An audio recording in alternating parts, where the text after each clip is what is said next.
அருள் மனம் கமழும் ஆஸ்தா தொலைக்காட்சி அன்பர்கள் அனைவருக்கும் இனிய வணக்கங்கள். பிறவி பெரும் பயன் என்று சொல்லக்கூடிய ஓர் அற்புதமான ஞான திருப்பயணத்தில் கலந்து கரைந்து கொண்டிருக்கும் ஆன்மீக அன்பர்கள் அனைவருக்கும் ஒரு புதிய ஞான சிந்தனையோடு இன்றைய பயணத்தை துவக்குவோம். நாம் எல்லோருக்கும் தெரிந்த ஒரு அழகான வார்த்தை பதம், பொருள் இல்லார்க்கு இவ்வுலகில்லை, அருள் இல்லார்க்கு அவ்வுலகில்லை. பொருள் இல்லார்க்கு இவ்வுலகில்லை, அருள் இல்லார்க்கு அவ்வுலகில்லை. பொருள் என்று சொல்லக்கூடிய செல்வத்தை எப்படி நாம் ஈர்ப்பது? இந்த பிரபஞ்ச மகா சக்தி என்று சொல்லக்கூடிய இந்த மூல பிரம்மாண்டமான மகா விஸ்வரூபத்திடமிருந்து, அண்ட சராசரத்திடமிருந்து இந்த செல்வ பலத்தை நாம் எப்படி மீட்டுக்கொள்வது? நமக்கு நிறைய எண்ணங்கள் இருக்கும், நிறைய ஆசைகள் இருக்கும். 4 பேருக்கு நல்லது செய்ய வேண்டும் என்ற எண்ணம் இருக்கும், ஒருவருக்கு தானம் செய்ய வேண்டும் என்கின்ற எண்ணம் இருக்கும், தர்மம் செய்ய வேண்டும் என்கின்ற எண்ணம் இருக்கும். ஆனால் என்னிடம் பணம் இல்லையே இறைவா, நான் எப்படி தர்மம் செய்வது? அல்லது குடும்பம் நடத்த பணம் வேண்டும். எல்லாவற்றிற்கும் ஒரு நல்ல காரியம் செய்ய வேண்டும் என்றால் ஞானத்தை பரப்புவதற்கு கூட செல்வம் தேவைப்படுகிறது.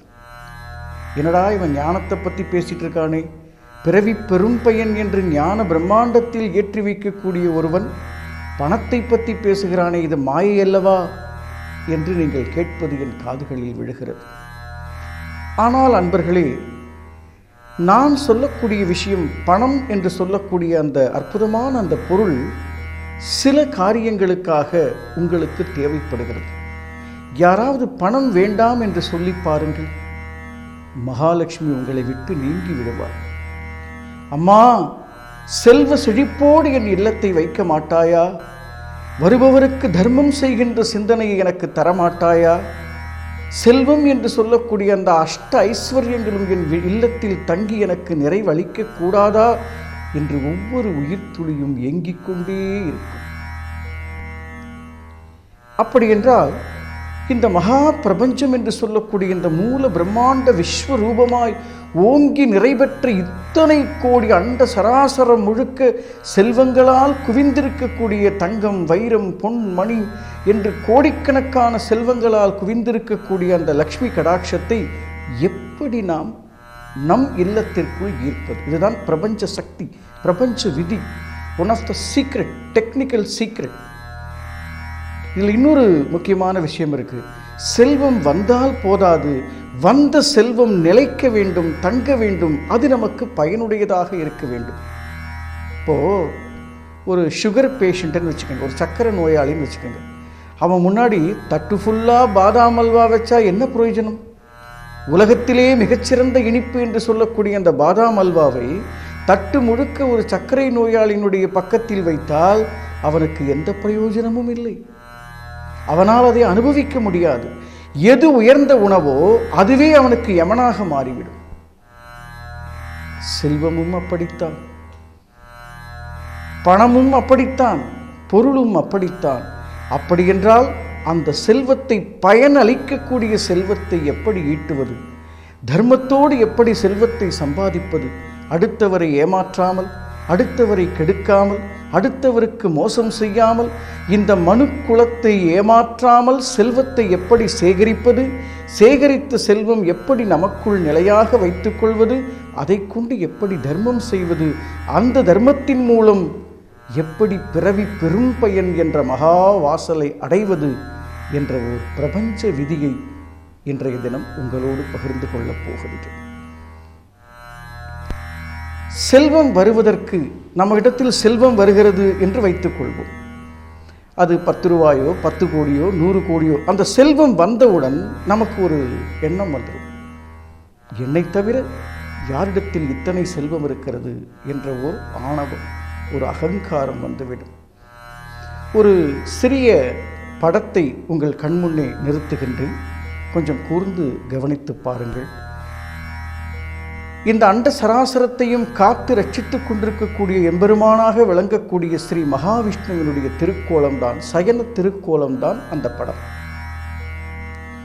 அந்த படத்தை நீங்கள் கூர்ந்து கவனித்தால் அதிலே பாம்பு படுக்கையில், ஆதிசேஷன் என்று சொல்லக்கூடிய அந்த பாம்பு படுக்கையிலே பகவான் சயனித்து படுத்திருப்பார்.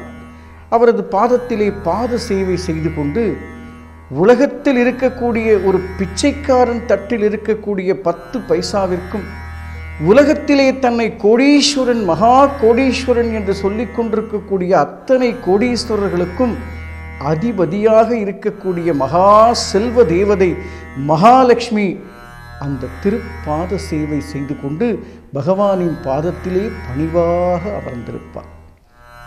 அந்த படத்தை கூர்ந்து பாருங்கள். பகவான் படுத்திருப்பார்.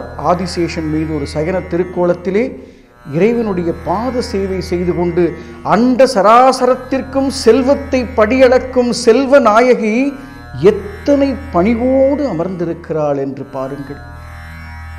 ஆனால் ஒரு 10 ரூபாய் நம் பாக்கெட்டில் வந்துவிட்டால் நமக்கு எத்தனை ஆணவம் வருகிறது, எத்தனை கர்வம் வருகிறது, எத்தனை இருமாப்பு வருகிறது, நான் தான் என்ற திமிர் வருகிறது, எல்லாவற்றையும் செய்து முடிக்க வேண்டும் என்கின்ற ஒரு வெறி வருகிறதே.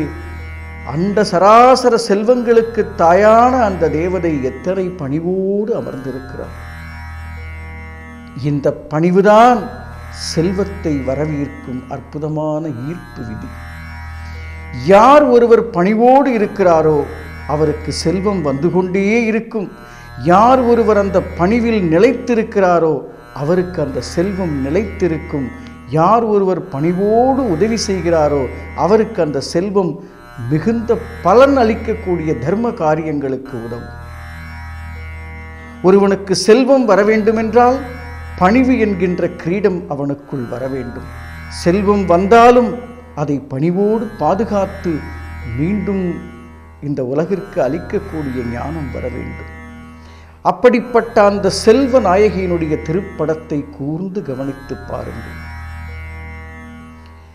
இதற்குள், இந்த பணிவிற்குள்ளே ஒரு அற்புதமான அந்த பிரபஞ்ச நுட்பம் என்று சொல்லக்கூடிய அந்த ஒரு மகா ரகசியமான இன்னொரு விதியை சொல்கிறேன். எந்த ஒரு செயலுக்கும் நாம் நன்றி தெரிவிக்க வேண்டும். எந்த ஒரு செயலுக்கும் நாம் மன்னிப்பு கேட்க வேண்டும். மன்னிப்பும் நன்றியும் எந்த உயிர்த்துளி கேட்டுக்கொண்டே இருக்கிறதோ அந்த உயிர்த்துளிக்குத்தான் பணிவு வந்து சேரும். மன்னிப்பு கேட்க பழகினால் ஆணவம் இருக்காது. நன்றி சொல்ல பழகினால் ஆணவம் இருக்காது. மன்னிப்பும் நன்றியும் ஒரு உயிர்த்துளி ஏற்றுக்கொண்டால் பணிவு என்கின்ற அற்புதமான பிரசாதம் அவளுக்கு வந்துவிடும். பணிவு வந்துவிட்டால் மகாலட்சுமியைப் போல் பகவானின் பாத சேவை செய்து கொண்டிருந்தாலும் செல்வம் உன் வீடு தேடி வந்துவிடும். இதுதான் பிரபஞ்ச விதி. அப்படிப்பட்ட அந்த மகாலட்சுமியாக, லக்ஷ்மி கடாட்சமாக, லக்ஷ்மி பிரசாதத்தை பெற்று எல்லோரும் செல்வ செழிப்போடு வாழ்ந்து அந்த செல்வ நிறைவோடு, மகிழ்ச்சியோடு, ஆனந்தத்தோடு பிறவி பெரும் பயனின் வாசலுக்கு நாம் வர வேண்டும். எதுவுமே இல்லாமல், ஒன்றுமே இல்லாமல் இருப்பதல்ல ஞானம்.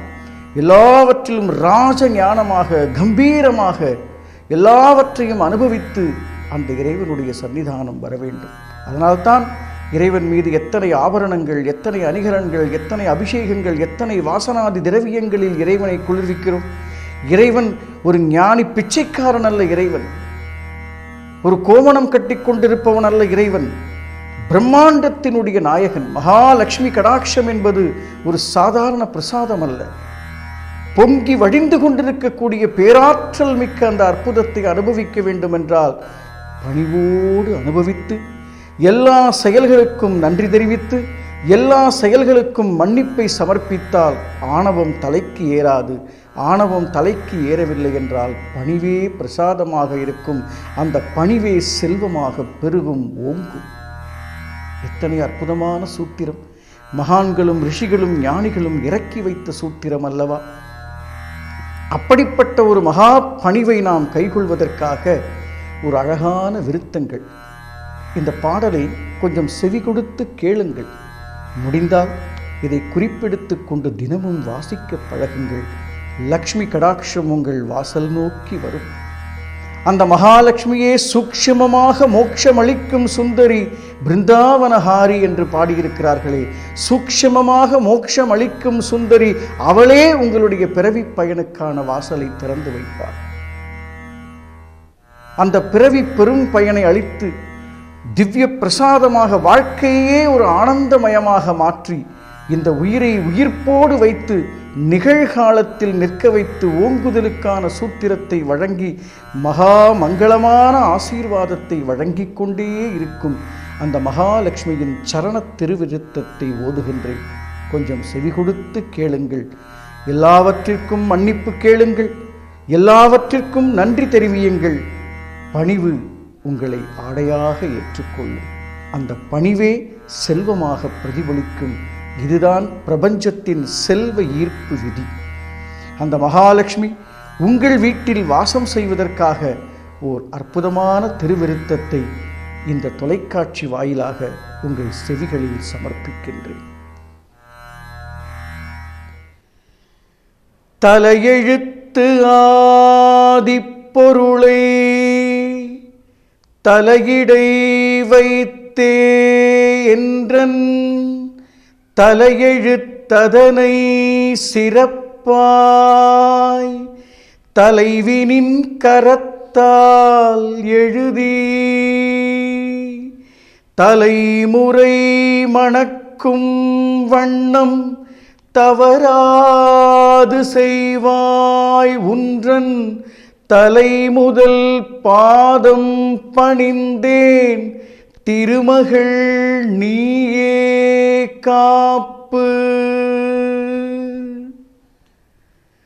பார்க்கடல் கடையும் போதும் பால்முகம் காட்டி ஞான ஆற்றலை காட்ட ஹரியின் அடிமலர் வருடி நிற்கும் தோற்றமாம் செல்வதேவி செழுமையை வழங்கிப் புதிய மாற்றமும் தருவாய் ஞான மாமகாலக்ஷ்மி சரணே.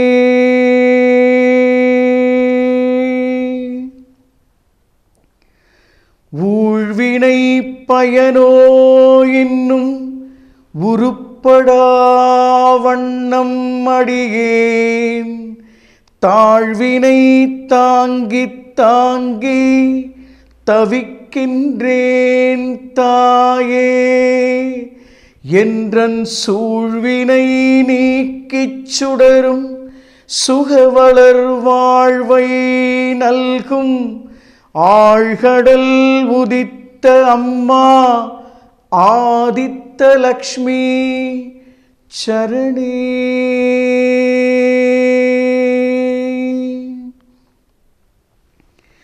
நிறைவுதான் எல்லாம் இனிமேல் நிறைவுதான் எங்கும் எதிலும் நிறைவுதான் மனைவி மக்கள் நிறைவுதான் செல்வம் கீர்த்தி நிறைவுதான் ஆயுளாரோக்கியம் நிறைவுதான் சாந்தி சௌபாகியம் நிறைவுதான் தருவாய் தாயே. நிறைவான லக்ஷ்மி சரணே.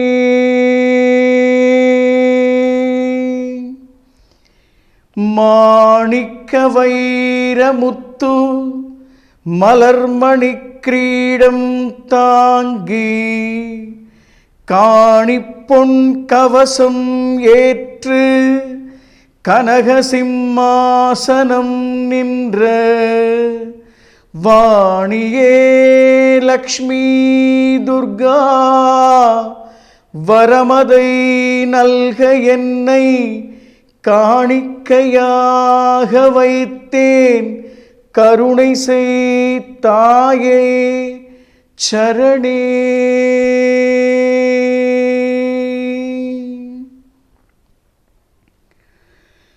எதை ஒன்றன் மகவுக்கு மகவுக்கீந்தால் இப்பிறவி முழுமை பெறுமோ?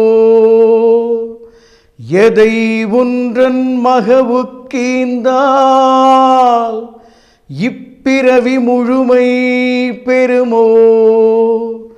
அதை நல்கி அதிர்வாய் ஓங்கி ஆதியாய் சுடரும் லக்ஷ்மி, விதையான எனக்குள் நீயே விருட்சத்தின் வித்தாய் விளைந்து புதையலாய் நிறைவாய் அம்மா பொற்கழல் சரணம் சரணே.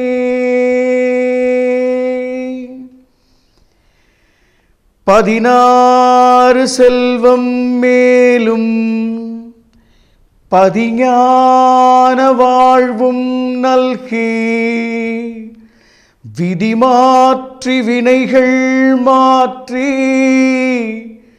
விழி சிந்தும் நீரை மாற்றி, மதிகூட்டி நிதியும் கூட்டி மண்டலம் புகழும் வண்ணம் அதிகார தர்பார் ஏற்றும் அன்னை ஸ்ரீ லக்ஷ்மி சரணே.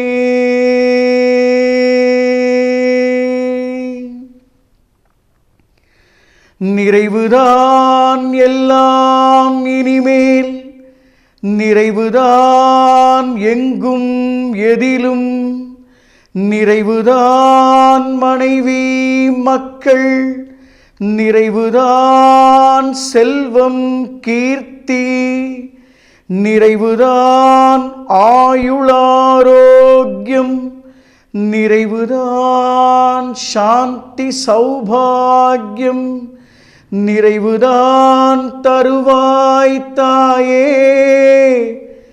நிறைவான லக்ஷ்மி சரணே.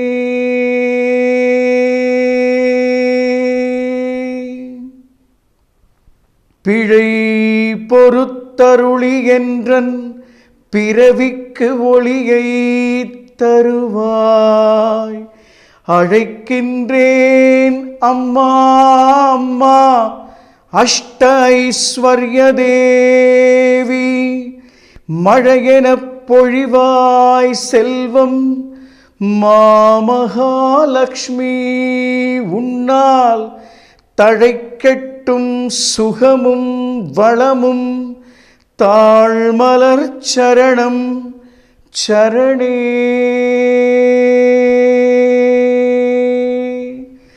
பேரின்ப சுகமும் ஓங்கும், பிறவியின் பயனும் ஓங்கும், சூரிய கவியும் ஓங்கும், சுடர் ஒளி மையம் ஓங்கும், மாரிபோல் செல்வம் பொழியும் மாமகாலக்ஷ்மி, உன்றன் வீரியம் ஓங்கும், வெற்றி விரைந்தோங்க சரணம் தாயே, வெற்றி விரைந்தோங்க சரணம் தாயே.